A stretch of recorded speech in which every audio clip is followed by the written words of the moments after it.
រៀបរាណាមុំស្ដាប់រីយំនឹងឃ្មុំក្រេបកា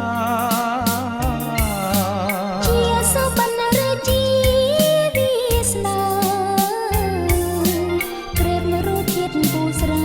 ជួភ្នំឆ្លងតាមដងកាត់ទឹក